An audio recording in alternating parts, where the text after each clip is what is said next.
Namaskar, salam and hello from Urmi Chandawaz, your Culture Express host. This is where I bring you weekly videos on different aspects of India's wonderfully multi-hued culture.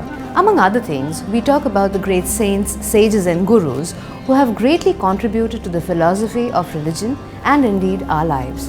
And today, I shall tell you a little about Prophet Muhammad.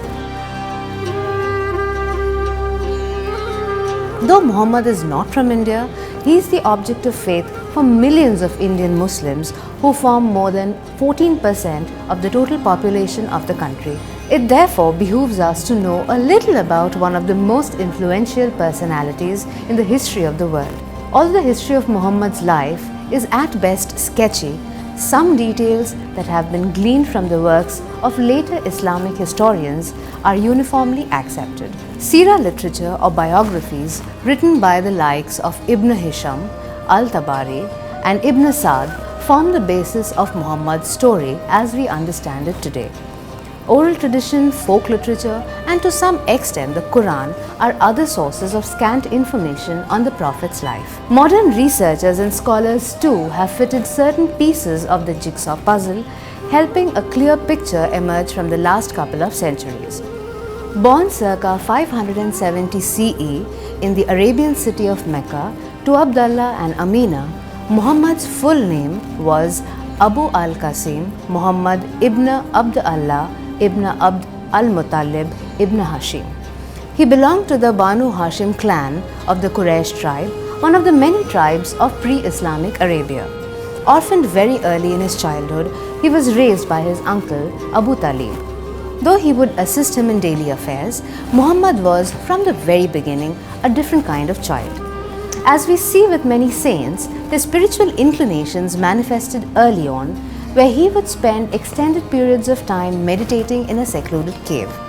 Even when he worked as a merchant, the purity and integrity of his character shone through, and a 40-year-old widow named Khadija proposed an alliance. That was Muhammad's first marriage at the age of 25. They had 6 children, 4 girls and 2 boys.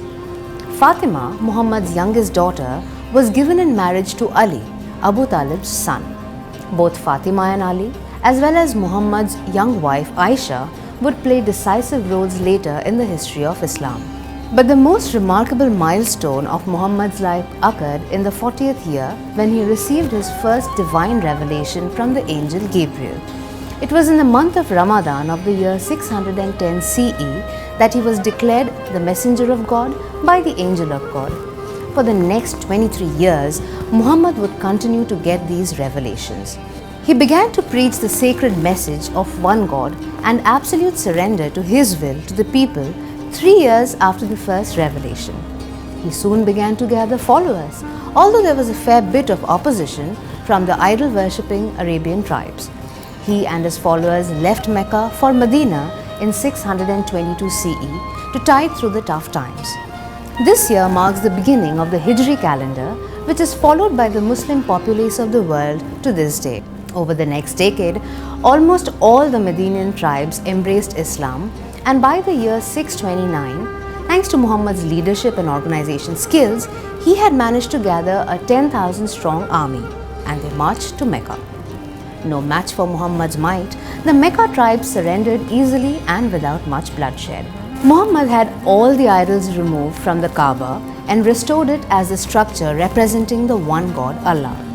Soon enough, Islam spread through Arabia, with the exception of Jewish, Zoroastrian and Christian communities who were deemed people of the book and were not asked to necessarily embrace Muhammad's newfound religion. In the year 632 CE, Muhammad made his first Islamic pilgrimage to Mecca, which is still replicated as the Holy Hajj by Muslims the world over. He also received the last of the Quranic revelations, thereby completing the Quran, and gave his farewell sermon.